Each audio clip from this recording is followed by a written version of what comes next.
কেন ক্ষমা চাইবো রে? বেশ করেছি বলেছি। তুমি কোনো সময় কোনো ফিল্ম স্কুল থেকে অ্যাক্টিং পাস আউট স্টুডেন্ট ছিলে না? নেভার।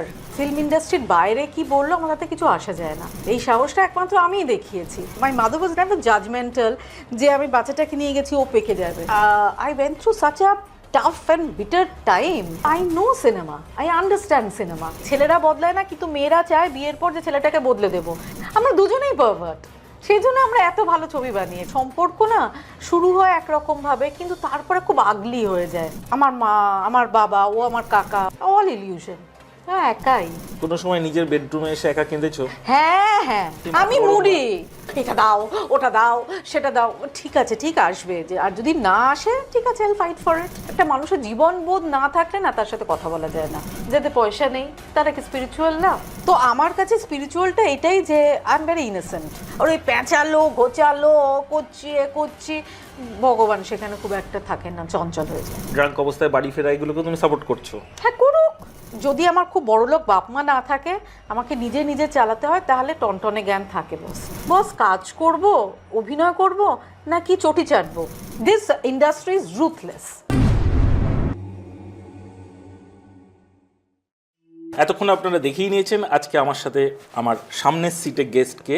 নিশ্চয়ই নাম আলাদা করে আর ইন্ট্রোডিউস করানোর কিছু নেই, সবার রি আর ভালো নাম ঋতুপর্ণা সেন। নমস্কার ম্যাডাম। নমস্কার। আর আমার একটা বাড়ির নামও আছে, সেটা বলে দিই, পায়েল। আচ্ছা, বাহ, এটা জানা ছিল না সত্যি। আচ্ছা, প্রথমেই জিজ্ঞাসা করবো তোমার ছোটবেলা কোথায় কেটেছে? একদম কলকাতায়। আচ্ছা, কলকাতায় আমি বড় হয়েছি সাদার্ন অ্যাভিনিউতে। তাহলে কি নবনালন্দা? না, সাউথ পয়েন্ট। আচ্ছা, হ্যাঁ, তো সাদার্ন অ্যাভিনিউতে আমার জন্ম। তারপরে ওখান থেকে আমি তারপরে মানে আমার বাবা মা শিফট করে গল্ফ গ্রিনে। তারপরে গল্ফ গ্রিনে থেকেছি কিছু সময়। তো আমি কলকাতার মধ্যে অনেক ঘুরে ফিরে থেকেছি। তারপরে টলিগঞ্জে, নাকতলায় থেকেছি।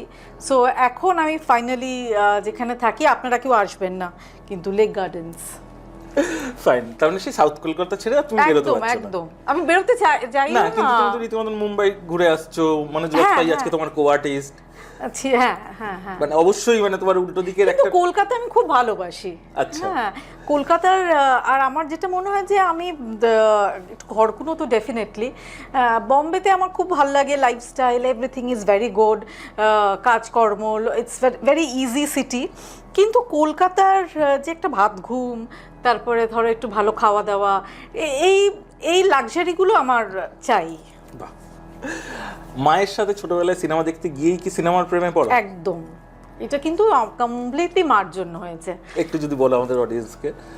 আমার ছোটবেলাটা অনেকটা সময় আমার মামার বাড়িতে কেটেছে, এবং সেই মামার বাড়ি ছিল টলিগঞ্জের গ্রাহামস ল্যান্ডে। এবার ওর কাছাকাছি দুটো তখন থিয়েটার ছিল, একটা হচ্ছে মালঞ্চ আর একটা হচ্ছে মধুবন। তো সেই সময় ডিস্কো ডান্সার যখন রিলিজ করে মিঠুনে, তখন বোধহয় আমার বয়স কত হবে, 3, 3.5 বা এরকম 4। আমার মনে আছে নাইট শো হতো। নাইট শোতে আমার মামা, মাসি, মা, আমরা সবাই হেঁটে হেঁটে সিনেমা দেখতে গেছি। আমি মামার কাঁধে চড়ে গেছি। সো এবং তারপরে ভবিষ্যতে মা প্রচুর সিনেমা দেখতো। হ্যাঁ, এবং আমার মা এমন দুষ্টু ছিল যে আমাকে স্কুল যেতে দিত না। ভাবো, যেখানে স্কুল যেতে দিতে বাধ্য হয় বাবা মারা, সেখানে আমার মা বলতো, এই আজকে একটু ছুটি নে, চল আজকে আমরা, তখন কোন 4, 5 এরকম পড়ি না। আমি আর মা প্রচুর সিনেমা দেখেছি, বসুশ্রী, মেনকা, হেন তেন সব কিছু। এবং বড়দের ছবিও, উৎসব বলে একটা ছবি রিলিজ করেছিল রেখার, সেটা দেখতে গেছি। তারপরে অনেক কিছু, সামুন্দার, হেন তেন কত।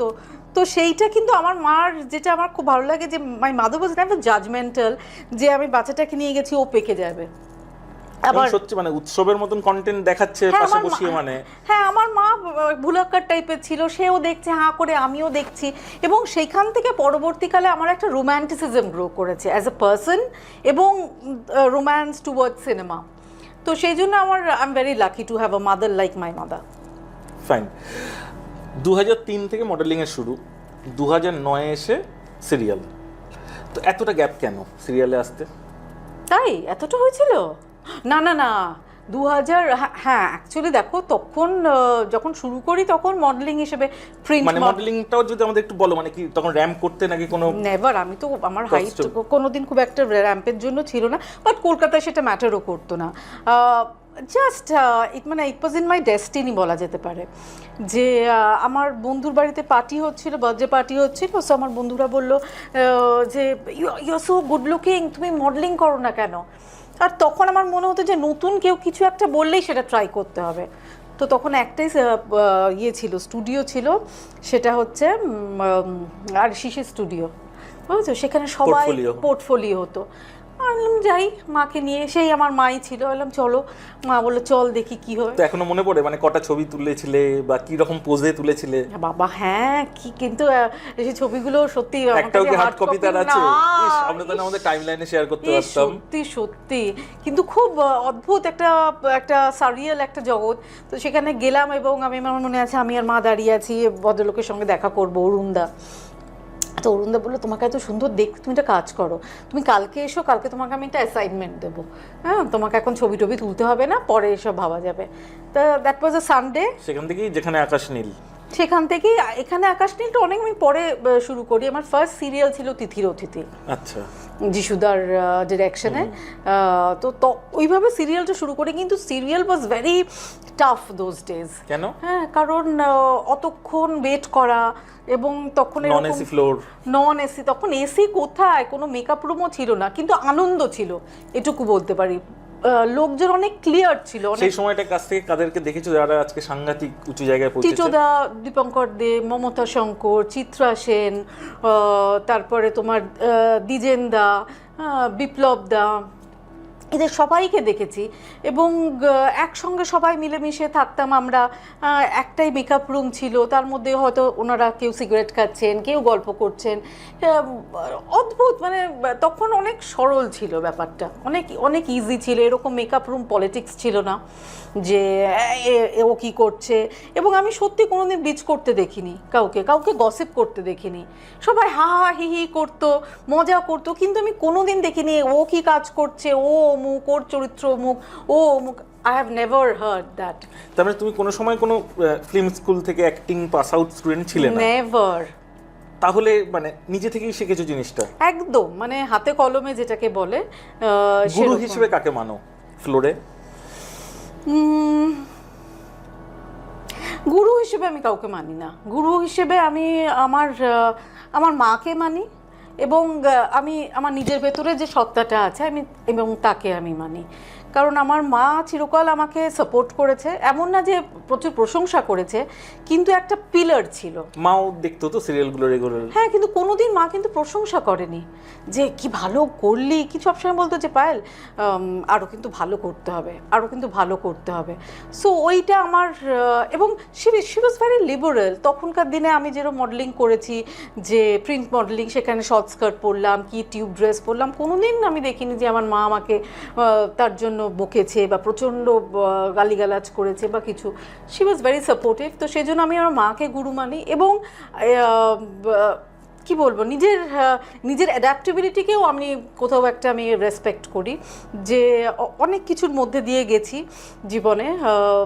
যতটা শিখেছি তার মধ্যে বকা ঝকা হেন তেন অনেক কিছুই ছিল। But I am very grateful to this industry, to people যারা আমাকে সাপোর্ট করেছে এবং যারা করেনি বা করছেও না। সেই সময় কি কোনো রিলেটিভের কাছ থেকে কোনো গসিপ বা যে তুমি অ্যাক্টিং করছো, কারণ তোমার তো কোনো রিলেটিভ পাড়ায়, আমার বাড়ি, আমার দাদা খুব স্ট্রিক্ট ছিল। আচ্ছা। তো দাদা একদম চাইতো না যে আমি এসবের মধ্যে ঢুকি, এবং হয়তো রাত্রি করে হয়তো ফিরছি।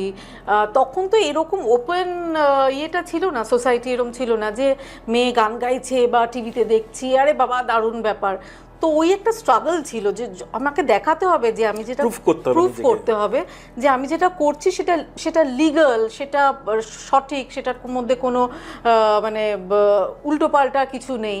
তো যখন আমার পেপারে ছবি বেরোতে শুরু করলো, বা যখন আমি সিরিয়াল, মানে ওটাকে কি বলো, শুধু তোমারই জন্য বলে একটা হতো বা একটা চ্যানেলে, টিভিতে, তো ওইগুলো দেখতে দেখতে তখন দাদা কনভিন্স হলো যে আচ্ছা ঠিক আছে, তার মানে ও ঠিক আছে, ও ঠিক করছে, কাজ করছে। এবং এটা কি ও প্রফেশন হিসেবে বাঁচতে পারে মানে না না পারমিশনটাও দিল?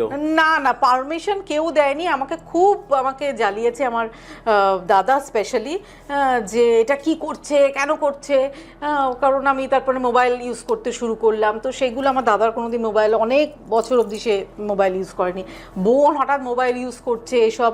তো এরকম অনেক পলিটিক্স ছিল, কিন্তু আমি বলবো আই ওয়াজ ডেস্টিনি। ওটা আমি যে খুব এফর্ট দিয়েছি যে আমাকে এটা করতেই হবে, আমাকে প্রুভ করতে হবে, আমি জাস্ট করে গেছি। আমাকে বাড়িতে বকুক, মারুক, ছিঁড়ে ফেলুক, কেটে ফেলুক, আমি এটা করব, সেটাই করেছি। তো সেখান থেকে তেপান্তরের মাঠ, এইটা স্কোপটা কিভাবে এলো? এইটা আর কি বলবো, আমাদের একটা মডেল কোঅর্ডিনেটর আছেন সঞ্চিতা দি, খুব ভালো কাজ করতেন। কাজটা বোধহয় রিলিজও হয়নি, মানে তখন ড্রিম মার্চেন্টস বলে। তো ও আমাকে একটা অডিশনে পাঠাতো, যে এই অডিশনে যাও, ওই অডিশনে। তো একটা ফিল্মের অডিশনে এসছে, তার যে বাংলা ফিল্ম, যাবো না, আমার হবে না। তা প্রায় এক সপ্তাহ আমি যাইনি। তখন আমার মা বললো যা না, দেখ না কি হয়।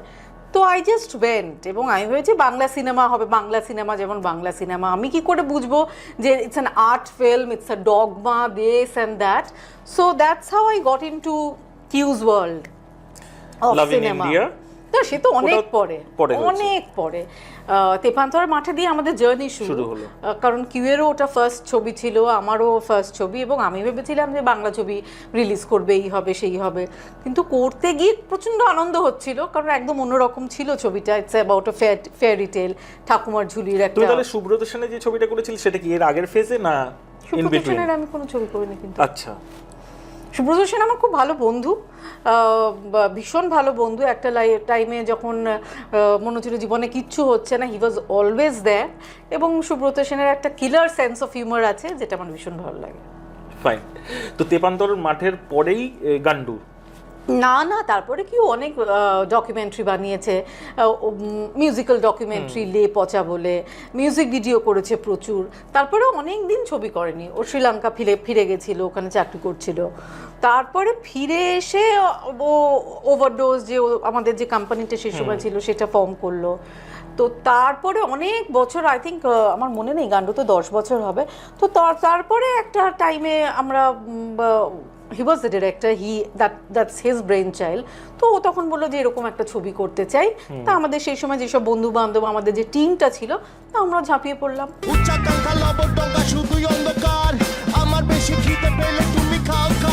কোনটা থেকে বেশি তোমার কাছে মানে খ্যাতি এসছে?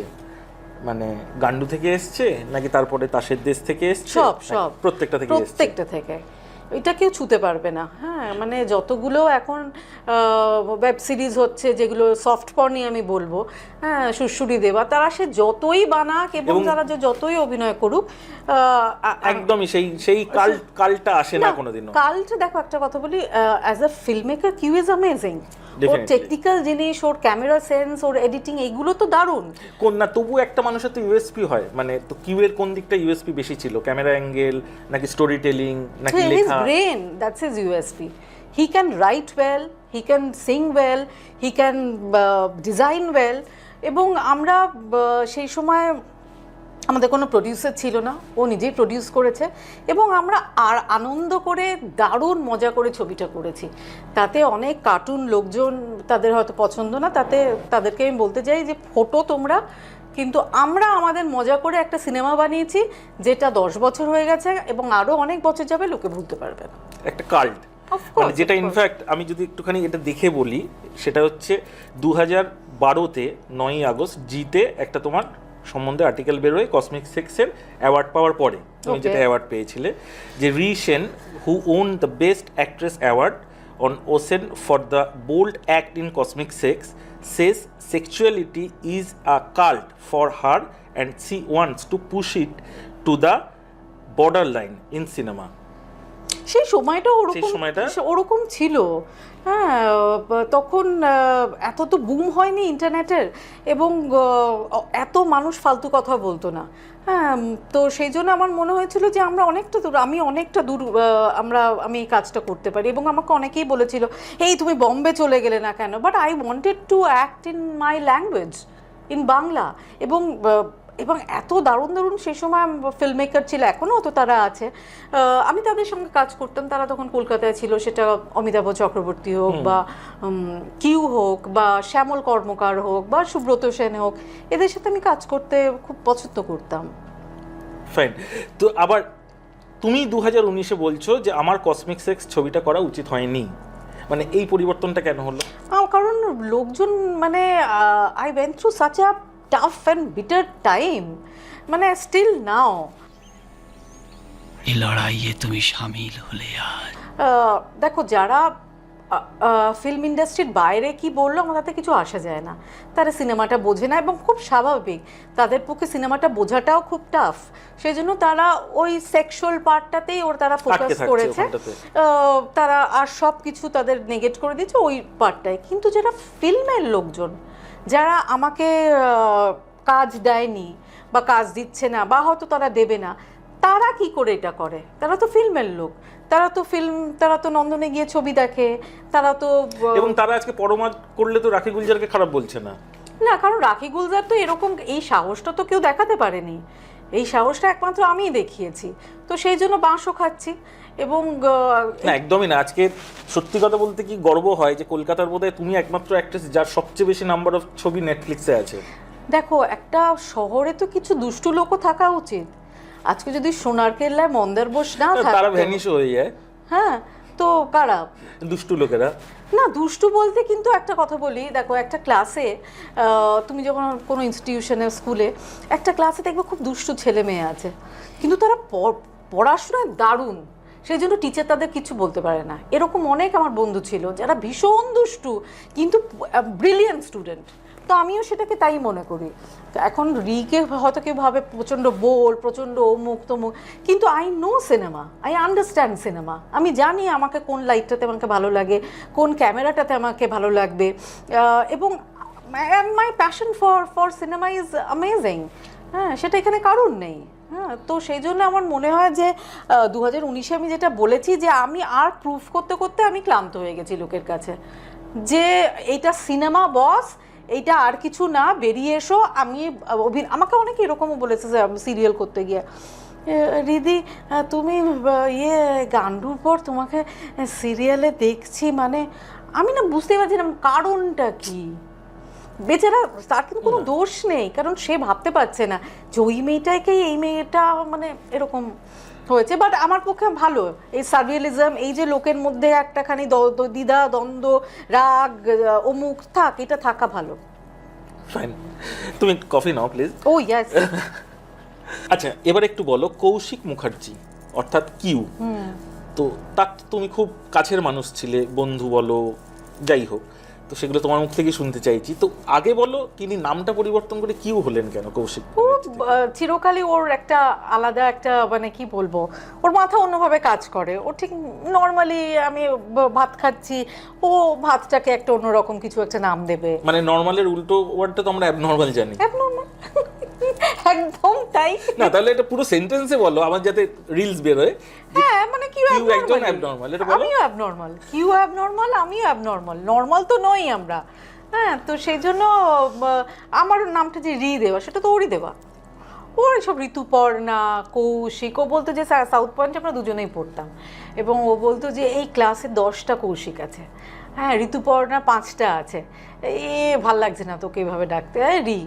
এবং O Q Q Q Q হয়ে গেল। মাঝে মাঝে আবার রেগে যেত, আমি বলতাম এই কিউ, তখন বলছে শাট আপ, হ্যাঁ এরকমভাবে আমাকে ডাকবি না। হ্যাঁ, আমি একটু লেকপুল করতাম। তো এইভাবেই হলো খেলার চলে। প্রেমটা কখন থেকে শুরু হলো? ওই ফার্স্ট ফিল্ম থেকেই, আচ্ছা। তেপান্তরের মাঠে থেকেই স্টার্টেড লাইকিং। এখন কিন্তু মানে কিউসারের একটা ইউটিউব চ্যানেল আছে এবং বলেছিল আমাকে, আপনি ফলো করেন কোনো সময়, মানে করেছো? আমি ফলো করি না, ওর ইয়েতে দেখি, ইনস্টাগ্রামে মাঝে মাঝে দেখি, কিন্তু আমরা আবার বন্ধু হয়েছি। বন্ধু হয়েছে অথচ তার চ্যানেলটা ফলো মানে করছো না, তার কন্টেন্টগুলো দেখছো না? না? সব সময় যে আমার ইচ্ছে করে ওর কাজ দেখতে, আমার যেগুলো অনেকটা চেঞ্জ করে ফেলেছে। হ্যাঁ, কারণ ওর এখন খুব কাছের বন্ধু রোদ্দুর রায়। তাই না? হ্যাঁ, তো আমি সেজন্য আমি খুব ইনফরমেশন নিতে চাই না ওর সম্পর্কে, যে ও ডিটেলসে কি করছে, কার সাথে কথা বলছে, কি খাচ্ছে, কি কাজ করছে। আমার ছবি ওর খুব ভালো লাগে এবং আই এম শিওর ও যেগুলো করে ইন্টারেস্টিংই করবে, হয়তো সেটা আমার খুব একটা ইন্টারেস্ট নেই।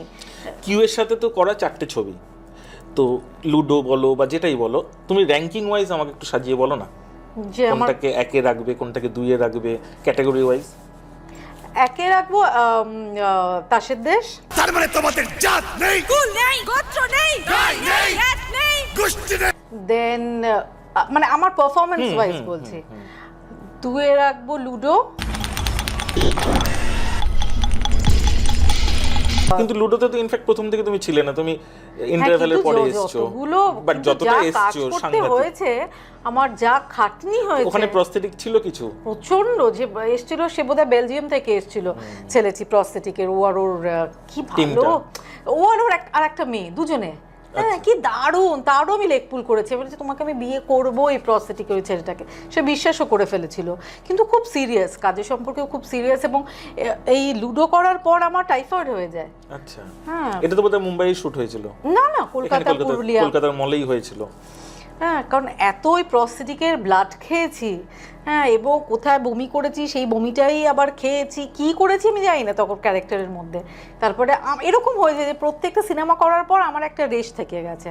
So first is Tasher Desh, second is Ludo, third is Gandu. Gandu, love in India, হ্যাঁ এভারেজ, এভারেজ না, মানে একসঙ্গে এক লেভেলে আছে আমি বলতে চাইছি। হ্যাঁ হ্যাঁ, একসাথে আছে খুব। দেখো এগুলো কিভাবে কি বলবো, এরকম ভাবে তো বলা যায় না, খুব অর্গানিক এবং প্রত্যেকটাই খুব নতুনত্ব, খুব চ্যালেঞ্জিং। লাভ ইন ইন্ডিয়া ভাবলেই তো তোমার আর কিউ এর সেই কৃষ্ণ দেওয়া টি শার্টটার কথা মনে পড়ে। এইটা কার ইনোভেশন ছিল? ওর মাথাটা উর্বর এবং একদম মানে কি বলবো যে মানে out of the box, he thinks out of the box. এইটা তো বলতেই হবে ওকে, তো ওর থেকে তুমি আর কিছু যাই তুমি নিয়ে নিতে নেবে, ওর মাথাটা তো নিতে পারবে না। হ্যাঁ, তো এবং আমাদের ভালোবাসাটা, বা এখন এই যে আমি ওর সাথে কথা বলছি, ওকে নিয়ে কথা বলছি, এটা কিন্তু শুধু পাতি কথা নয়, ও আমাকে ভীষণ ভালোবাসতো না, আমিও তারপরে ও আমাকে এরকম করলো কেন, ইটস নট অ্যাবাউট দ্যাট। মানে and thank god we are not together, that's why I think আমরা দুজনে আমাদের এত সুন্দরভাবে আমরা কাজ করছি।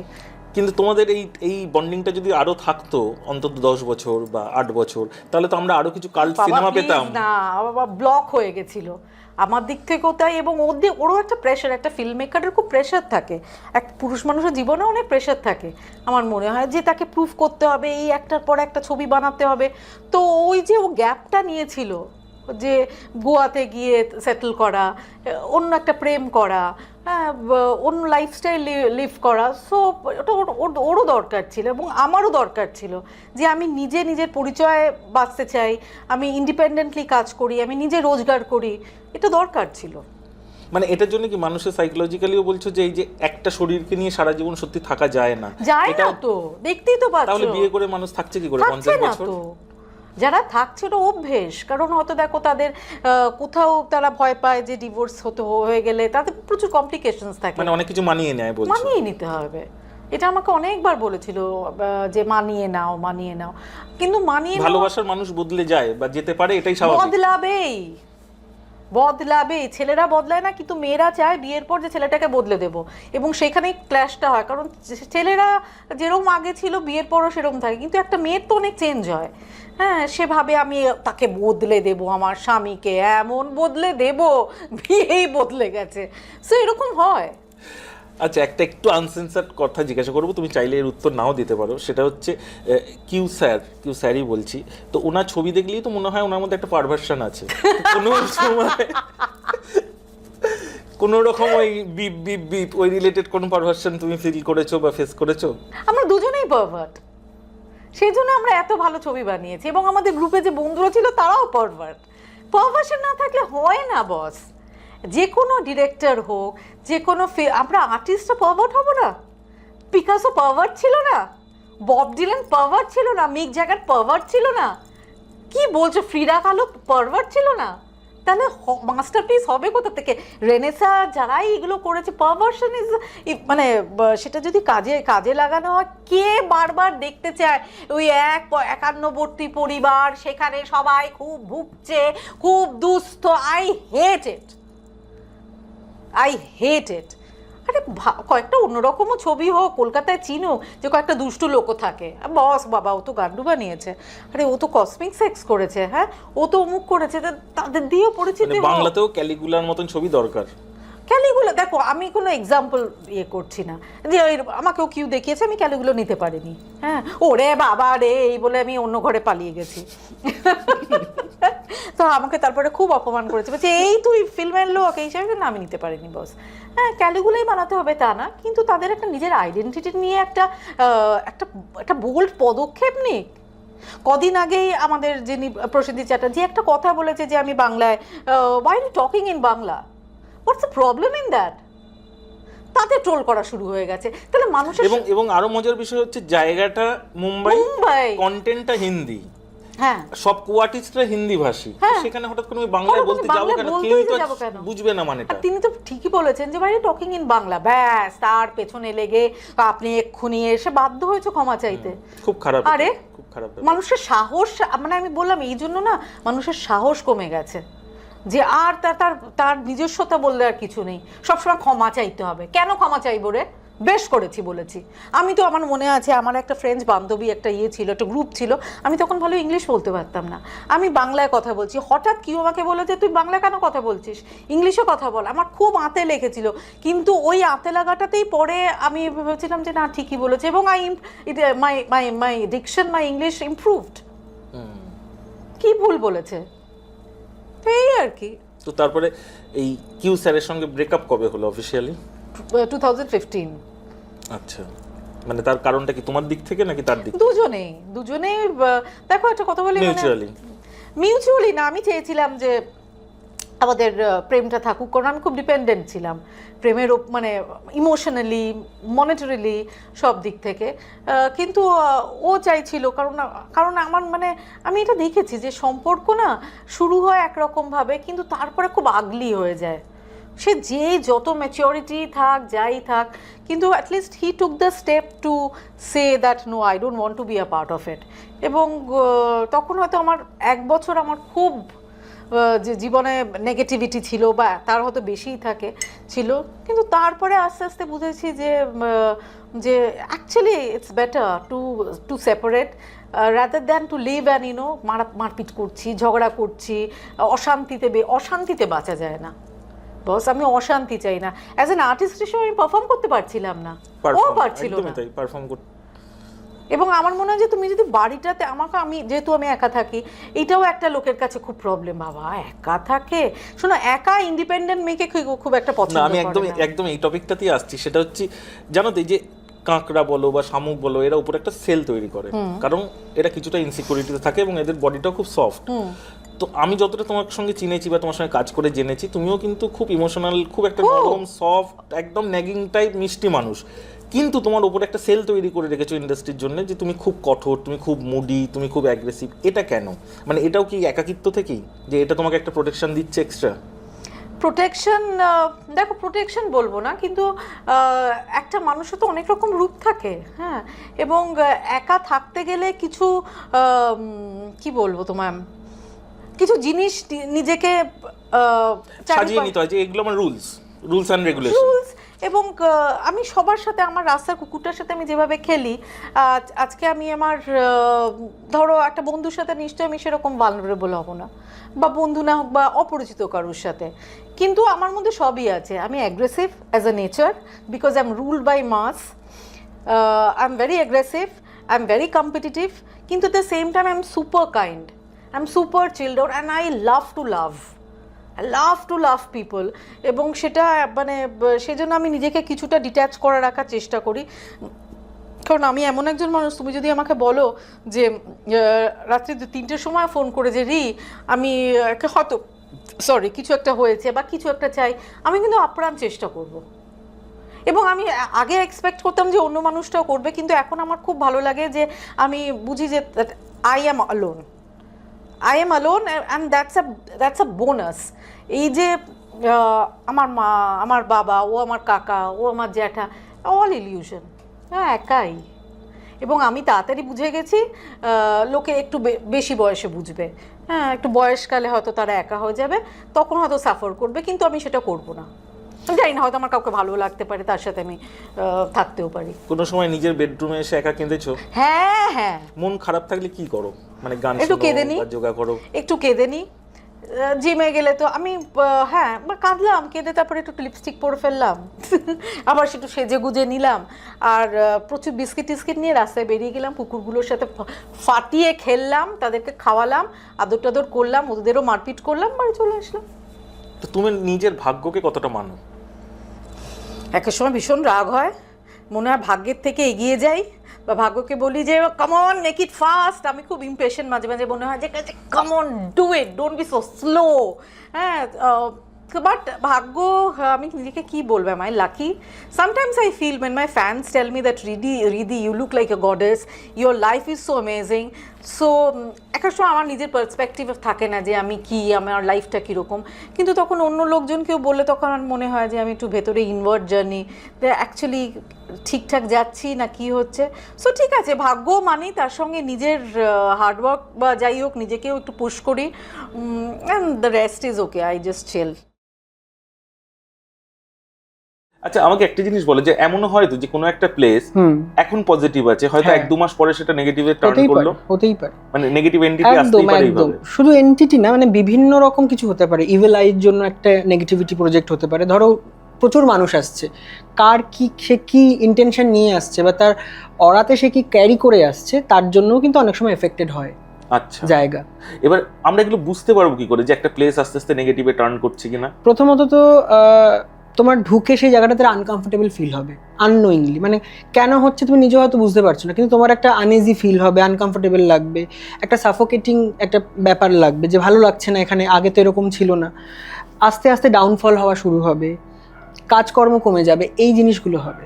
তখন বুঝবে যে নিশ্চয়ই কোনো নেগেটিভ এফেক্ট একটা আছে, বা কোনো বাইরে থেকে কোনো এফেক্ট হয়েছে।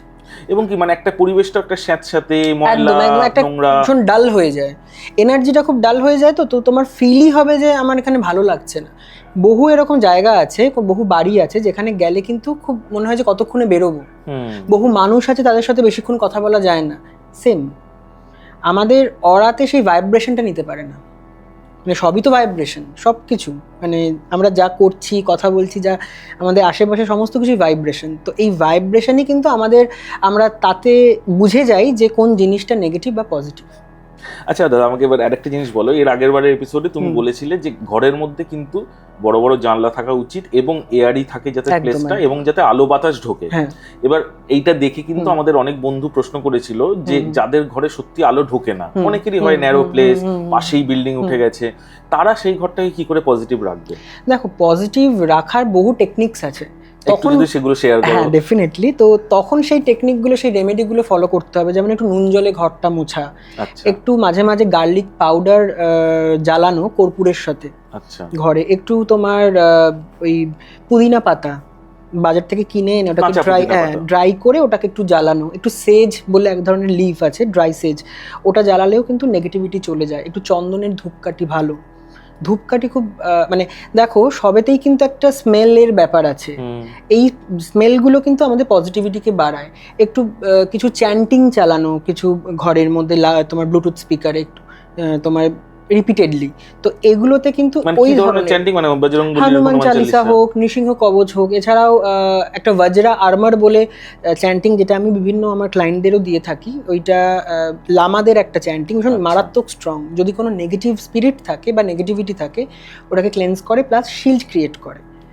ইভেন আমি একটা পজেশন কেসেও সেটাকে ওই চ্যান্টিংটা দিয়ে ক্লেন্সিং করেছিলাম এবং ফল পেয়েছি। হ্যাঁ, মারাত্মক, মানে ইনস্ট্যান্ট ও বমি করলো এবং ঘুমিয়ে পড়লো। ওকে, তো এই ধরনের জিনিসগুলো যদি চ্যান্টিংটা কি ইউটিউবে পাওয়া যায় নাকি যারা চায় আর কি তোমার নাম্বার দিয়ে দিলে? পার্টিকুলারলি আমি দিয়ে থাকি। বাহ। আচ্ছা, এবার বলো, এই যে তুমি বললে যে ঘর পোছা উচিত এই জিনিসগুলো দিয়ে, বা ধূপ জ্বালানো উচিত, এগুলো কি রেগুলার করা সম্ভব বা রেগুলার করা উচিত? আচ্ছা। কন্টিনিউটি থাকলে কিন্তু তোমার এই বা সপ্তাহে 3 দিনই করুক, আর 3 দিন নাও করতে পারে, কিন্তু করাটা উচিত। মানে একদম 2 দিন করলো, 1 সপ্তাহ করলো না, এইটা করলে হবে না। কন্টিনিউটি থাকলে কি হবে, ওই ক্লেনজিংটা চলতে থাকবে, বা যদি কিছু আসেও সেটা বেরিয়ে যাবে। কিন্তু একটা জিনিস বলো, প্রায় আমরা তো দেখি প্রত্যেকের বাড়িতেই মানে ঠাকুর দেবতার অবস্থান থাকে, একটা ঠাকুর ঘর থাকে, বা যার ঠাকুর ঘরও নেই অন্তত দেয়ালে ঠাকুরের ছবি থাকে, তাতেও নেগেটিভ এনার্জিটা কি ভয় পায় না ভগবানকে? এবার তার সেটা দেখতে হবে যে সে টেকনিকটা কি কি ফলো করছে, মানে সে প্রপার পুজো করছে কিনা, এই জিনিসগুলোকে ফলো করছে কিনা, যে এই চ্যান্টিংটা এগুলো করতে হয়। আমি দিনে একবার পুজো করলাম আর ভাবলাম যে আমার বাড়ি পুরো শিল্ড হয়ে গেল, এটা হয় না। যেমন এরকমও আছে, মানে এরকম আমি বাড়িতে গেছি যেখানে ঠাকুর ঘরেও কিন্তু স্পিরিট ছিল। তো কি বলবে এবার তুমি বলো, মানে ইভিল স্পিরিট কিন্তু খুব ট্রিকি হয়, তাদেরকে ক্লেনজিং করা যেমন ডিফিকাল্ট অনেক সময়, এবং যদি ল্যান্ড স্পিরিট থাকে, দীর্ঘদিনের কোনো স্পিরিট সেই জমিতে রয়েছে, তাদেরকেও ক্লেনজিং করা ডিফিকাল্ট হয়। তখন বিভিন্ন টেকনিক ফলো করতে হয় এবং সেটা রিপিটেডলি করে যেতে হয়, তারপর গিয়ে আস্তে আস্তে গিয়ে এক জায়গায় গিয়ে ওটা ঠিক হয়। এই নেগেটিভ এন্টিটিগুলো ম্যাক্সিমামই কি মানে অপঘাতে মৃত্যু থেকেই আসে? শুধু অপঘাত না, অপঘাত তো আছেই, বা হয়তো সময়ের আগে কোনো অসুখে মারা গেল, সেটাতেও হতে পারে, স্পিরিটটা যেতে চাইছে না বা যেতে পারছে না। আর অপঘাতে বা ইভিল স্পিরিট যেগুলো হয়, তারা কিন্তু অনেক সময় যেতে মানে চায় না, তারা এখানেই স্টে করে যেতে চায়। আচ্ছা। আর কারুর দ্বারা চালিত কোনো স্পিরিট, মানে ওই চালান করা, যেটা চালান করা সত্যি সম্ভব? মানে কোনো একটা মানুষ একটা ভূতকে পাঠিয়ে দিল কারোর কাছে? অ্যাকচুয়ালি কি হয়, মানে আমি মানে ধরো যারা এই ব্যাপার নিয়ে কাজ করছে, তান্ত্রিকরা, এরা বসে রাখে কিছু স্পিরিটদের যারা নেগেটিভ কাজ করে, তো তারা সেগুলোকে চালনা করে। আচ্ছা। তো কি হয়, যেমন মুসলিমদের ক্ষেত্রে জিন চালনা করে, তো এটা করা যায়, এবং কোনো এন্টিটিকে দিয়ে কিন্তু আবার সেই এন্টিটিকে সরানোও যায়। দাদা এবার একটু বলো না, তোমার কিছু এক্সপেরিয়েন্স কি ঘটলো রিসেন্ট? প্রচুর আছে। রিসেন্ট ঠিক পুজোর আগে আমার এক ফ্রেন্ড বলবো না, মানে ক্লায়েন্টই, এবং খুব ভালো সম্পর্ক হয়ে গেছে, ওরা থাকে দুর্গাপুরে। আচ্ছা। ছেলেটি কাজের সূত্রে থাকে হচ্ছে ব্যাঙ্গালোরে, বেশ ভালো একটা কোম্পানিতে, আইটি কোম্পানিতে আছে, এবং বেশ ভালো তার অবস্থা। তো ও আবার সব মানতো না অতটা, কিন্তু ওই আমার পডকাস্ট দেখে এবং মানে কানেক্ট করেছিল। তো ওর যেটা হয়েছিল, ও বাড়িতে ছুটিতে এসেছিল বেশ কিছুদিন, 10-15 দিনের জন্য ছুটিতে এখানে এসেছিল, এবং তারপরে তো ওয়ার্ক ফ্রম হোম, এখন প্রবলেম হয় না এদের। তো ও রাত জেগে বেশ মানে রাত জাগতো আর কি, 3টে, 3:30, 4টে এরম সময়, মানে এরম টাইমে ঘুমাতো, একটা হ্যাবিট হয়ে গেছে। তো ও আসার বেশ কিছুদিন পর থেকে দেখছে, মানে ঠিক 3টে নাগাদ ওর বাড়ির সামনের একটা বাড়ি, তার ছাদে কোনো মহিলা ঘোরে। আচ্ছা। একটা মহিলার সিলোভেট, তাও প্রপার কিন্তু দেখা যায় না, মানে একটা মহিলা দাঁড়িয়ে আছে, এটা বোঝা যায় দূর থেকে। তো ও ভাবতে হয়তো কেউ হয়তো ওই সময় উঠে একটু পায়চারি করে, অনেকে হাঁটে বা কিছু। ঠিক এই 3টে থেকে 3:30-এর মধ্যে। তো 2-3 দিন 4 দিন দেখেছো, খুব একটা কিছু গা করেনি। তারপর দিন থেকে মানে ওর খুব শরীর খারাপ হয়, মানে জ্বরের মধ্যে পড়ে, হঠাৎই মানে খুব উইক হয়ে পড়ে। তো এই যখন থেকে জ্বর এলো, মানে তার আগের রাতে কিছু স্পেশাল হয়েছে কিনা জিজ্ঞাসা করেনি? না, কোনো স্পেশাল কিছু হয়নি, ও দেখতো এবং স্পিরিটটাকে রিপিটেডলি দেখতো। এবার মানে যখন ওর জ্বর হয়, ওই তার আগের দিন ও দেখেছিল যে স্পিরিটটা যখন 3টে 3:30 দিত, তার আগে থেকে ওখানে রয়েছে স্পিরিটটা। তো ওর মাকে বলে যে এরকম, অতটা তো বোঝেনি যে কেন হচ্ছে। তো ওর মা ওই রুমটাকে শিফট করে আর একটা রুমে দেয়, যে তুই এই ঘরে থাক, এখন এইখানে থাকতে হবে না, আমরা এখানে থাকছি, তো এটাকে পরিষ্কার করবো, অনেকদিন পরিষ্কারও হয় না। তো ওকে যে রুমে দেওয়া হয়, সেই রুম থেকে পাশের যে বাড়িটা দেখা যেত, সেখানেও সেই মহিলাকে দেখতে পাচ্ছে। তখন ওর ডাউট হয় যে এইখানে কি করে হবে, এই অ্যাঙ্গেলে আমি এটা দেখতে পাবো, আমি ওই অ্যাঙ্গেলে তাকে কি করে দেখবো। তো ভালো কথা, এইবার ওর ভয় লাগতে শুরু করে। ওর ফার্স্ট দিন ভয়, মানে যেদিন কেউ ভয় পায়, নেক্সট দিন থেকে ও একা শুতে চায় না, তো ওর মাকেও বলে না, কারণ ভয় পাচ্ছি বলে যদি আবার কিছু বলে, এখানে একটা লজ্জারও ব্যাপার যে এত বড় ছেলে মানে এটা ভয় পাচ্ছে, যে ভূতের ভয়, তুমি শো এখানে। তো যাই হোক, আলটিমেট তো যেটা হওয়ার সেটা হবে। যখন থেকে ও বুঝতে পারে ব্যাপারটা, একদিন ঘুমাচ্ছে, তো ওর ঠিক ওই 3টে 3:30 ঘুম ভেঙে দেখছে জানলার সামনে মহিলাটা দাঁড়িয়ে রয়েছে এবং ওর দিকে তাকিয়ে। ও তখন মানে চিৎকার দিয়ে খাট থেকে পড়ে যায় এবং অজ্ঞান হয়ে যায়, এবং বাড়ির সবাই চলে আসে। তো নেক্সট দিন ও যখন জ্ঞান ঠ্যান ফেরে, তো তখন ওকে জিজ্ঞেস করে কি হয়েছে, তুই এরকম মানে এত ভয় পাচ্ছিস, বা এরকম তো তুই ছিলি না, তুই তো ভীতু নোস। বলছে আমি আমার আগের ঘরে যখন থাকতাম, সেখানে আমি দেখেছিলাম একটা মহিলাকে রাত্রিবেলা পায়চারি করতে, সেই মহিলাকে আমি যখন নেক্সট ঘরে শিফট করি, পাশের ঘরে দেখছি, তখন ওরা বলে যে কেমন দেখতে। তো যখন ও ডেসক্রিপশন দেয়, ওই মহিলা মানে ইন বিটুইন সুইসাইড করে ওই বাড়ির ছাদ থেকে। আচ্ছা। এবং ছেলেটা সামহাউ কিছু একটা কল করতো বা কিছু একটা করতো, যেটার জন্য এই কানেক্টেড হয় এই স্পিরিটটা, এবং ওর সাথে এটা ক্লিঙ্ক করে চলে আসে। সেইটাকে ক্লেনজিং করতে আমি গেছিলাম। এবং তারপরে কি হলো, ওর বাড়ির লোক তোমায় ফোন করলো না বাড়ির লোক ফাইনালি ফোন করলো, এবং ও বাড়ির লোককে বললো যে এরকম একজন আছেন, যে তোমরা কথা বলতে পারো, তুমি প্লিজ ওনাকে একবার ডাকো, একবার উনি দেখুক। তো আমি যখন গেলাম, মানে যাব, আমি এখান থেকে শুরু করেছি স্টার্ট, আর ওখানে সমস্যা, মানে ও পার্শিয়াল পজেসড হয়ে গেছিল, ও দাপাদাপি শুরু করেছে, কিন্তু কল করেছিল নিজেই। ওর মাকে গলা টিপে ধরছে যে ওকে ডাকানো, তোমরা কল করলো, ওকে বারণ করে দাও আসতে, ওকে আসতে হবে না। তো মানে সে ধরে রাখা যাচ্ছে না। তো আমি কিছু জিনিস বলে দিলাম, এবং ভিডিও কলেও দেখানো হলো, আমি কিছু দূর থেকে কিছু জিনিস করে দিলাম, এবং এই বজ্রা আর্মারটা ওখানে পাঠালাম, এটা চালাও। তুমি বিলিভ করবে না, মানে ঠিক এটা চালানোর পর আমার কল আসে যে দাদা ও বমি করলো, করে এখন আমি ঘুমিয়ে পড়েছে। তারপর আমি যখন গেলাম, অনেকটা ক্লিয়ার, কিন্তু তাও স্পিরিটের সমস্যা রয়েছে, এবং কিছু ক্লেনজিং আমরা করি, কিছু টেকনিক করি আমরা, এবং কিছু জিনিস ওর বাড়িতে রেখে দিয়ে আসা হলো প্রোটেকশনের জন্য। তারপর থেকে যে টেকনিকগুলো আমি বলে দিয়ে এসেছি ওরা ফলো করেছে, এবং ব্যাপারটা আর আস্তে আস্তে থাকেনি, চলে গেছে। বাবারে, মারাত্মক, মানে ও বিভৎসভাবে পজেসড হয়ে গেছিল ওই কিছু দিনের মধ্যে।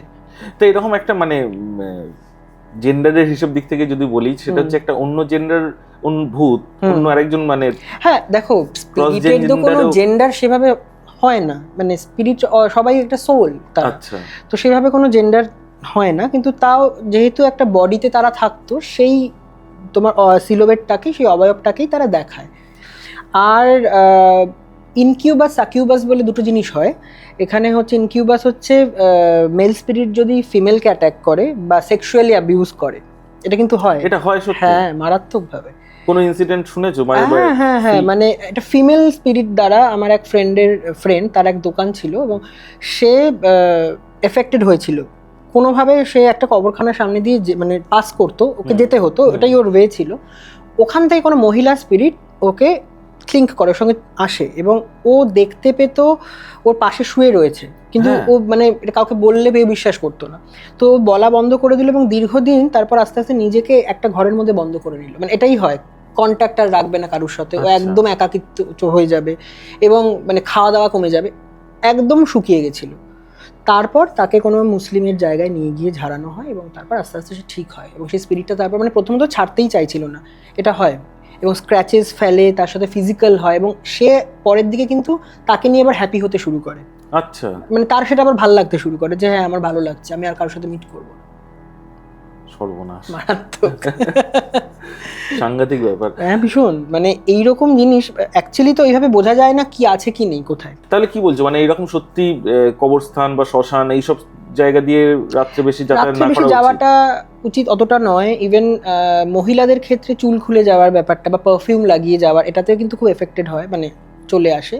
এবং রেল লাইনে তুমি যদি দিনের বেলাও কোনো মহিলা চুল খুলে যাচ্ছে বা কিছু খুব পারফিউম লাগিয়ে যাচ্ছে, তাতেও কিন্তু অনেক সময় মানে যারা অপঘাতে মারা যায় তাদের স্পিরিট চলে আসে। কোনটা বেশি অ্যাট্রাক্ট করে, পারফিউম না আতর? দুটোই, মানে সুগন্ধি জিনিসটাই অ্যাট্রাক্ট করে। মানে স্মেল, অ্যাকচুয়ালি স্মেলে যেমন স্মেল দিয়ে যেমন তোমার রোগ সারানো যায়, এবং স্মেলে কিন্তু স্পিরিট অ্যাট্রাক্টেড হয়। এই জন্য অলওয়েজ তোমার নিজের ক্লেনজিংটা খুব ইম্পর্টেন্ট। তুমি যে বাইরে থেকে আসলে একটু নুন জলে স্নান করা বা এই ডেইলি নুন জলে স্নান করাটা, এটাতে কিন্তু কোনো যদি এরকম মানে এফেক্টেড থাকে বা অ্যাটাক থাকে বা ক্লিঙ্ক করে আসে কিছু, সেটা কিন্তু আস্তে আস্তে এটা কি নরমাল খাবার সাদা সোডিয়াম সল্ট না রক সল্ট? মেইনলি নোনতা জল হওয়া নিয়ে কথা। তুমি নরমাল ওই সোডিয়াম সল্ট, রক সল্ট এরকম কোনো কথা নেই। আর এক মুঠো 2 পিঞ্চ বা 1 চামচে কোনো ক্লেনজিং হয় না, এত বড় বডি। নোনতা জল হতে হবে, এই জন্য 3 ভাগ নুন জল 1 ভাগ স্থল। এবং সমুদ্রে বলা হয় যে সরি, বছরে 2 বার স্নান করা উচিত, ইন্টেন্স ক্লিয়ার হয়ে যায়। না হলে মানে এই জিনিসটা আমি অলওয়েজ বলে থাকি যে মানে আমার যারা ক্লায়েন্ট, যে যারা এই ধরনের এফেক্ট, তাদের কিন্তু দীর্ঘদিনই নুন জলে স্নান করাটা ভীষণ ইম্পর্টেন্ট। আচ্ছা, তাতে এই এফেক্টগুলো থাকে না, বা যদিও কোনোভাবে এফেক্ট হয়, মহিলারা বেশি এফেক্টেড হয়, তাদের পিরিয়ডিক্যাল টাইম বলো বা এই ব্যাপারগুলো থাকে, বা নতুন বিবাহিত কোনো মহিলা বা প্রেগনেন্ট উইমেন, এদের কিন্তু এনটিটিরা ফলো করে। আচ্ছা রোহন, আমাকে একটা জিনিস বলো, তুমি তো এরকম বহু কেস দেখেছো, বহু কেস হ্যান্ডেল করেছো, তো বাচ্চাদের ওপর কি অ্যাটাক হয় না? প্রচন্ড। ওদের ছেড়ে দেয় নিরীহ বাচ্চাদের বলে? তো ভীষণ ভাবে, কারণ কি দেখো, বয়স্ক এবং বাচ্চা এদের অরা খুব উইক থাকে অলওয়েজ। আচ্ছা। এরা ভীষণভাবে এফেক্টেড হয় রোগের দ্বারা, প্লাস এইসব নেগেটিভিটি তো থাকেই। এবং এই বলে না, বাচ্চাদের নজর লেগেছে, ঝাড়িয়ে নিয়ে আসছে, কেন? তাদের অরা উইক, এবং চট করে কোনো নেগেটিভ বা কোনো কি বলবো স্পিরিচুয়াল জিনিসও কিন্তু তারা দেখে। বাচ্চাদের কিন্তু যেহেতু তারা খুব ইনোসেন্ট থাকে ছোটবেলায়, তো তাদের কিন্তু অলওয়েজ তারা এই নেগেটিভ পজিটিভ দুটোই তার সাথে কানেক্ট করতে পারে ইজিলি, কিন্তু সেইভাবে এক্সপ্রেস করে বলতে পারে না। বলতে আমার একটা ঘটনা বলি, মানে আমি তখন বেলেঘাটার বাড়িতে থাকতাম, ওখানে একটি টিচারের বাড়ি পড়তে যেতাম। তার ছেলেটা তখন খুব ছোট ছিল। এবার ওনাদের বাড়ির গায়ে একদম লাগোয়ার একটা বাড়ি ছিল, যেখানে ওদের একটা কাজের মাসি সুইসাইড করে, আচ্ছা, মানে দোতলার ঘরে। তো এবং ওনাকে অনেকে দেখেছে, মানে গায়ে আগুন দেয় আর কি, তো অনেকে ওনার আওয়াজ শুনেছে, চিৎকার করছে, কাঁদছে, বা এরকম অনেক রাতে এরকম দেখেছে। তো একদিন নাকি তার ছেলে, ওনাদের বারান্দার দিকটা, মানে ওই কি বল, উঠোনের দিকটা অন্ধকার ছিল, তখনকার বাড়িতে উঠোন থাকতো, তো উঠোনে বাচ্চাটা যাচ্ছে, আবার না এসে না ওদিকে তাকিয়ে দাঁড়িয়ে রয়েছে। 2-3 বার এটা হয়েছে, উনি ফলো করেছে। পরে বাচ্চাটাকে জিজ্ঞেস করেছে, বলছে যে একদম ছোট, অতটা এক্সপ্রেস করতে পারে না, বুঝিয়ে জিজ্ঞাসা করেছে। কালো কেউ চাদর মুড়ি দেওয়া এবং দুটো চোখ জ্বলছে, সে দাঁড়িয়ে রয়েছিল ওখানে, এবং বেশ 8-9 ফুট মতো হাইট। মানে একটা গাছ ছিল ওদের, পেয়ারা গাছ, তার প্রায় সমান। মানে ওই বাচ্চাটাটি দেখেছে এবং দেখে ওর ভয়তে চলে আসছে। ওই জন্য কি বাচ্চারা অনেক সময় বিভিন্ন দিকে তাকিয়ে কাঁদে? একদম একদম একদম। আর একটা ঘটনা বলি, এটাও খুব ইন্টারেস্টিং। একটা কল এসেছিল আমার কাছে, লেকটাউনের ঘটনা। একজন মহিলা, তার সে ডিভোর্সি, বাচ্চা নিয়ে থাকে, সিঙ্গেল মাদার। তো ওদের বাড়ির ছাদের চিলেকোঠার ঘরটা খুব নেগেটিভ, এবং ওনার বাবা মারা যাওয়ার পর থেকে ওরা ফুটস্টেপের আওয়াজ পেত, নকিং সাউন্ড পেত, এবং ওনার বাচ্চা একটা পার্টিকুলার দিকে তাকিয়ে কথা বলতো এবং অসুস্থ হয়ে পড়তো, মানে বারবার করে ওই ঘরে। ওরা যখন ওখান থেকে বেরিয়ে অন্য কোথাও যাচ্ছে বা অন্য জায়গায় গিয়ে থাকছে, তখন কিন্তু বাচ্চাটা সুস্থ বা এরকম কিছু অ্যাবনর্মালিটি নেই। ওই বাড়িতে গিয়ে যখনই থাকছে তখন এই জিনিসটা। পরে জানা গেল যে স্পিরিটটা ওখানে আসতো এবং ওই বাচ্চাটার সাথে ইন্টারঅ্যাক্ট করতো। আচ্ছা। এবং আমি কিছু জিনিসপত্র দিই, আমার যেসব প্রোডাক্টস আছে বা কিছু রেমেডিজ আছে, সেগুলো থেকে আস্তে আস্তে ব্যাপারটা চলে যায়। মানে এই ক্ষেত্রে তো এরকম কোনো যদি চ্যান্টিং চালানো হতো উপকার পেত? একদম একদম একদম। চ্যান্টিং বলো বা কিছু অয়েলস আছে আমার, সেটা কিছু টেকনিক্স আছে, সেইগুলো করলে এটা আস্তে আস্তে ক্লেনজিং হয়, এবং প্রোটেকশনের জন্য জিনিসপত্র থাকে, সেগুলো দেওয়া হয় যাতে চট করে এফেক্ট না করে। কারণ কোনো স্পিরিট যদি থাকে, সে রিপিটেড আসার চেষ্টা করবে। আচ্ছা, এবারে বলো যে যারা পোষ্য ভালোবাসে, তাদের সঙ্গে তো তাদের বন্ডিং মারাত্মক বেড়ে যায়, তো পোষ্যরাও কি এরকম ফিরে আসে ভীষণভাবে? এই সূত্রে একটা সুন্দর ঘটনা আছে। আমার যে বেস্ট ফ্রেন্ড, ওরা থাকে হচ্ছে তোমার এই গাঙ্গুলি বাগানে, বাঘাযতীন গাঙ্গুলি বাগান। তো বহু বছর আগেকার কথা, ওদের একটা অ্যালসেশিয়ান ছিল। অ্যালসেশিয়ানটা খুব ছোট বয়সে ওরা কোথাও যায় এবং বাজের আওয়াজে ও হার্ট অ্যাটাক করে মারা যায়। তো যখন মারা যায়, একটা পেট যদি মারা যায়, তো ভয় পাওয়ার তো কোনো কারণই নেই। ওরা তারপর থেকে ভয় পেতে থাকে, মানে কেমন একটা যেন গা ছমছমে ভাব বাড়িতে। তো ওরা দুই ভাই বোন এবং ওর বাবা মা। তো ছেলে শুতো বাবার সাথে আর মেয়ে শুতো মার সাথে, তো একতলা দোতলায়। তো ওরা এবার এত ভয় পাচ্ছে, বাথরুমে যেতে ভয় পাচ্ছে, মানে আননোয়িংলি ভয় পাচ্ছে। তো ওরা জায়গা শিফট করলো, মানে ছেলে শুলো মায়ের সাথে একদিন এবং মেয়ে শুলো বাবার সাথে। তো যেদিনকে ও মায়ের সাথে শুয়েছে, আমার ওই বেস্ট ফ্রেন্ডটি, অনেক রাতে তোমার সারা ঘর অন্ধকার এবং বাইরেও তোমার ওই ব্যাপারের লাইট অফ হয়ে গেছে সামহাউ কোনো কারণে।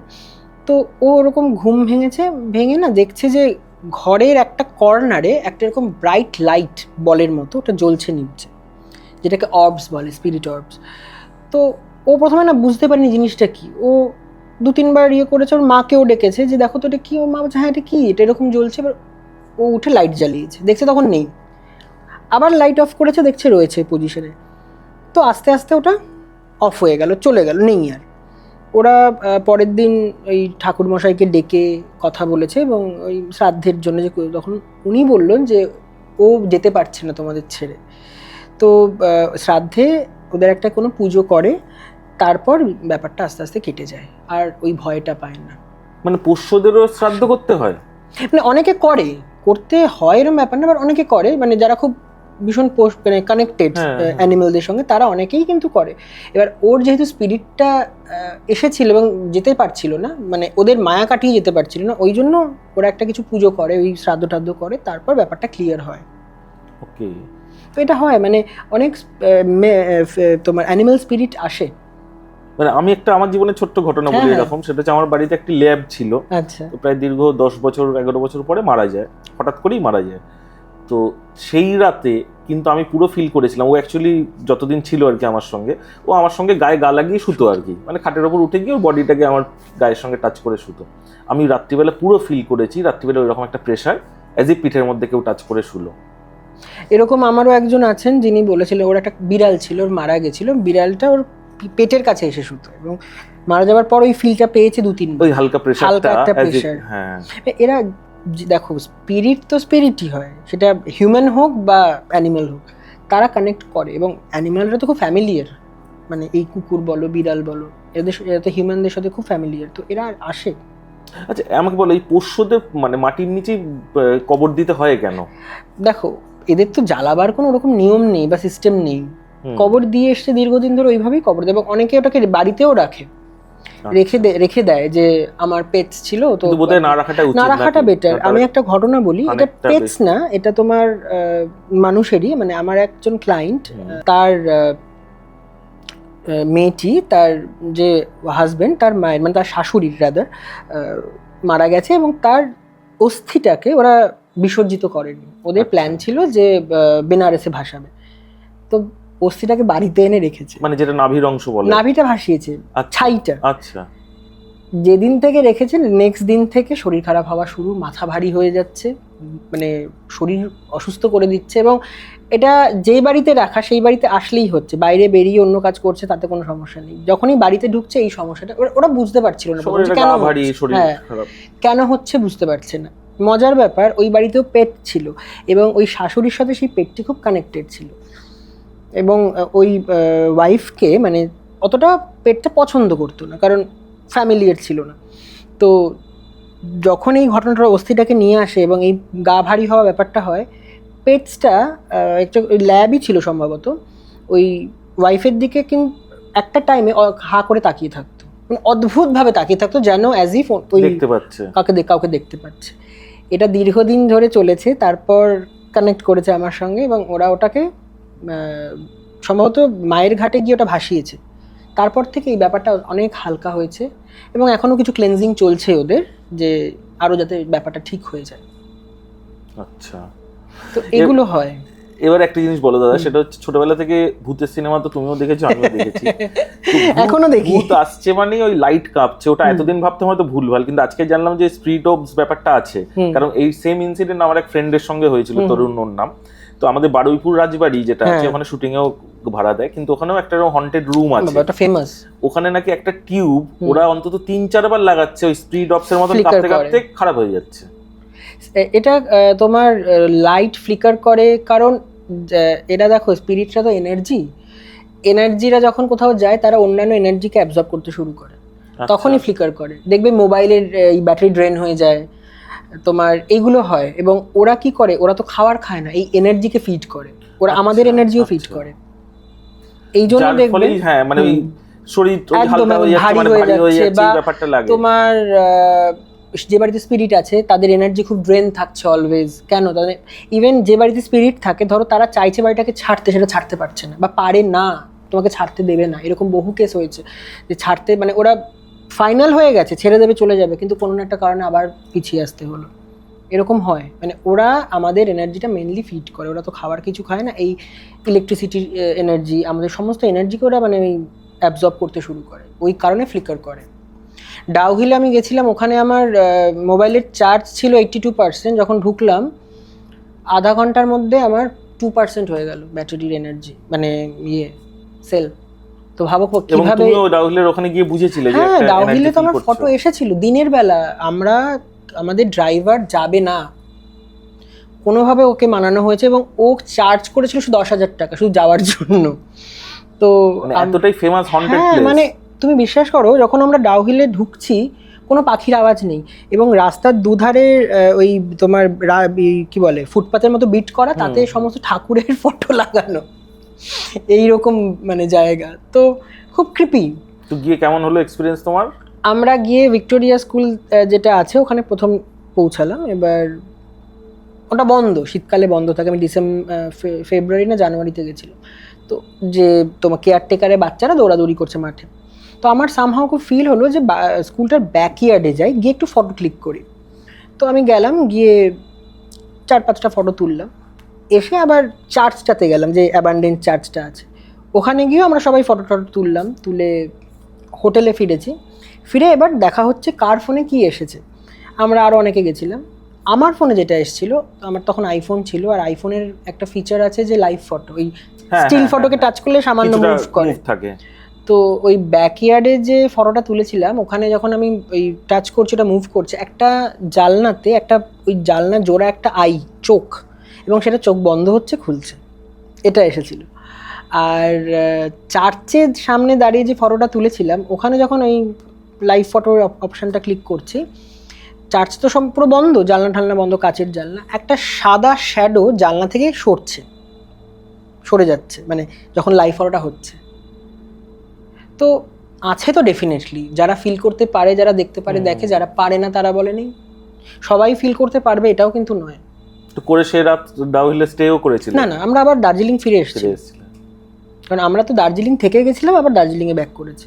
তো শুধু ওইটুকু চার জিনিস, মানে কতটা নেগেটিভ ভাবো, কতটা হন্টেড জায়গা। এবং এই মানে ওখানে যখন আরেকজন দাঁড়িয়ে ফটো তুলেছিল, সেখানে দিনের বেলা রোদ খাখা করছে, ফটোটা এসেছে, আমরা যখন হোটেলে গিয়ে দেখছি, এসেছে পুরো অন্ধকার আকাশ, এবং তার মাথার উপর একটা রেড কালারের বড় অর্ব, বাবা, লাল জ্বলছে একটা কিছু। স্পিরিট অর্ব ভীষণভাবে দেখা যায়। সর্বনাশ।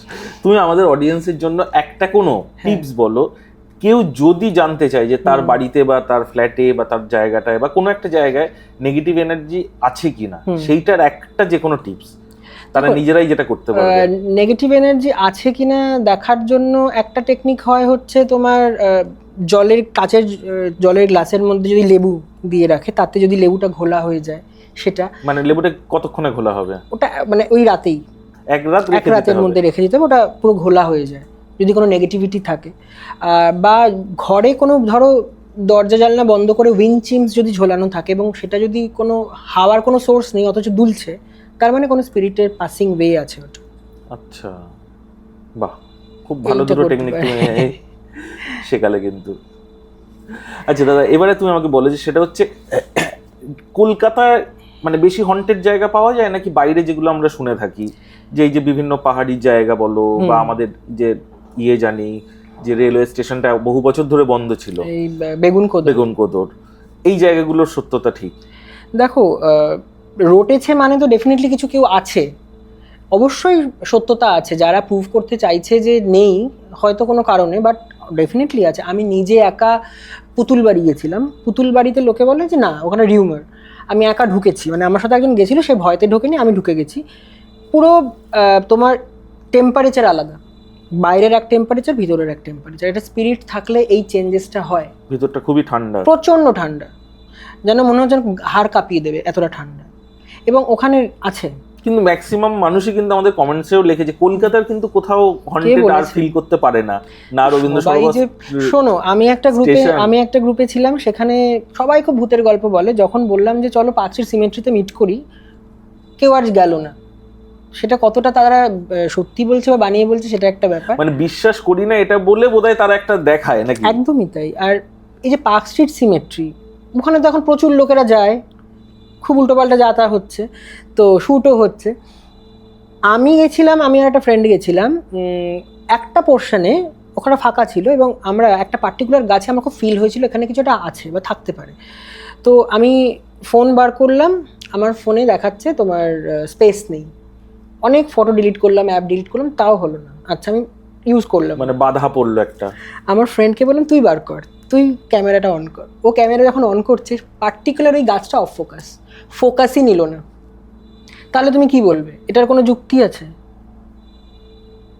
সত্যি এবং কি হয়, তোমার যে জায়গাগুলো হন্টেড না, কোনো না কোনো একটা ফেসের আকার ধারণ করে কিন্তু, বা কোনো ইভিলস ফেস আসে তাতে।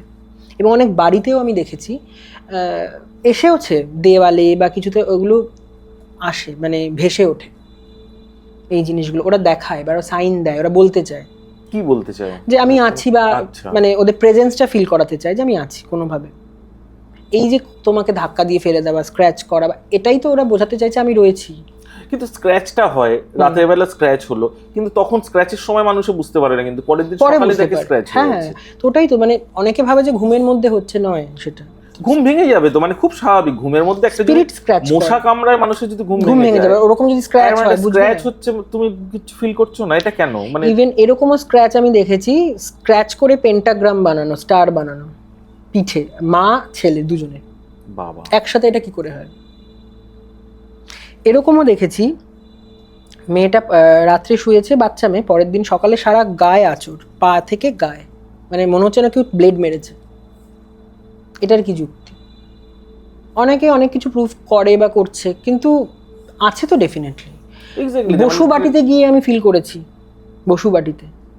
বসুবাটিতে আমি 3-4 ঘন্টা ওয়েট করে আমরা ঢুকতে পারছিলাম না, দিচ্ছিলাম, ওখানে ফিল করেছি। এবং এই ধরনের বাড়িতে কিন্তু এন্টিটি থাকে, যেহেতু বহু বছরের পুরনো, অ্যাবান্ডেন্ট, মানে কেউ ইউজ করে না, এবং সেখানে তাদের একটা জায়গা তৈরি হবে, তারা আসে।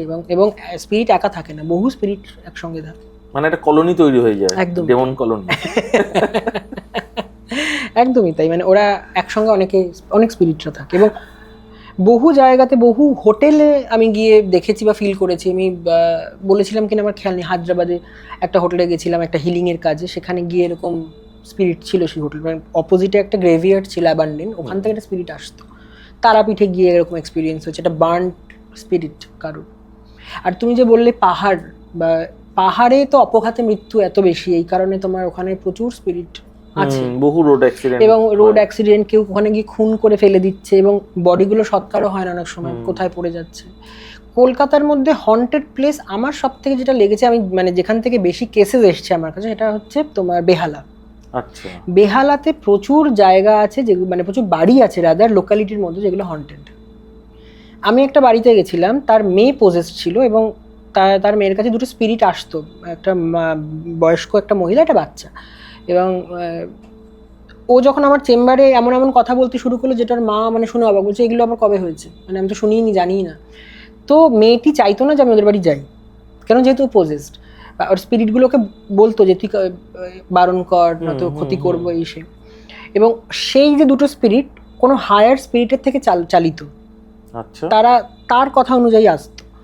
এবং আমি যখন ওদের বাড়ি গেলাম, সেকেন্ড ফ্লোরটা তো মারাত্মক হন্টেড, এবং আমার মাথা ব্যথা শুরু হলো ওখানে, মাথা যন্ত্রণা, আমি দাঁড়াতে পারছি না, তোমার বাবারে, মানে এতটা নেগেটিভ। এবং ওনাদের পাশের বাড়িতে একটা বাড়ি, একদম এসি টেসি লাগানো, বাড়িটা ফাঁকা, কেন, ওই বাড়িতে একটা মহিলা পজেসড হয়, এবং ওরা রাতারাতি বাড়িটা ছেড়ে চলে যায়, সমস্ত আছে বাড়িতে, ফার্নিচার থেকে শুরু করে, কিন্তু ওরা আর আসে না বাড়িটা, মানে ওই এরিয়াটা নেগেটিভ। এবং ওটা একটা গ্রেভিয়ার্ডের উপর নাকি ছিল।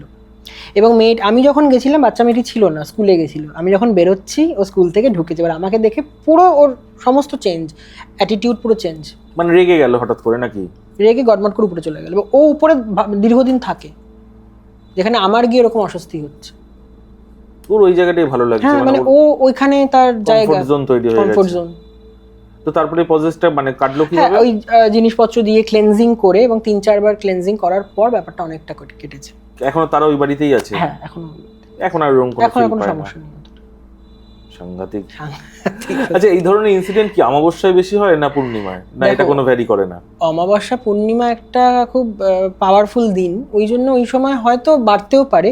মেনলি বাড়ে কিন্তু হন্টিংস উইন্টারে, আচ্ছা। শীতে ডিমেনশনটা খুব ক্লোজ হয়ে যায় স্পিরিট ওয়ার্ল্ডের সাথে আমাদের ওয়ার্ল্ডের, তো ওই কারণে তোমার হন্টিংসটা শীতকালে বেশি হয়। আর সবসময় মানে সবসময় এই জাতীয় ব্যাপার মানে একটু ঠান্ডা না? হয় কিন্তু বেশি হয় হচ্ছে শীতকালে। হুম। ডিমেনশন, যে কুয়াশা আমরা দেখি বা দূরে দূরে, তার মধ্যে কিন্তু অনেক ডিমেনশনও থাকে, যেটা কিন্তু গেটওয়ে। ওদের ক্ষেত্রে সুবিধা হয় ওই টাইমটা, শীতের সময়টাই বেছে নেয়।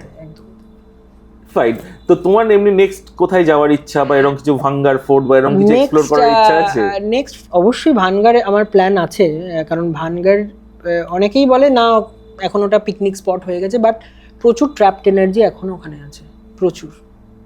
যেগুলো কিন্তু মানে ইভেন এরকমও হয়েছে একজন ভানগাড়ে গেছিল, সেখান থেকে কোনো ওখানকার কোনো স্পিরিট এবং চলে আসে, এবং সে দেখছে একজন ওরকম ঘাগরা পরা কে যেন হেঁটে যাচ্ছে ঘর থেকে, আসার পর থেকে দেখছে, এবং তারপর তার সেখানে ক্লেনজিং করে ওটাকে ঠিক করা হয়।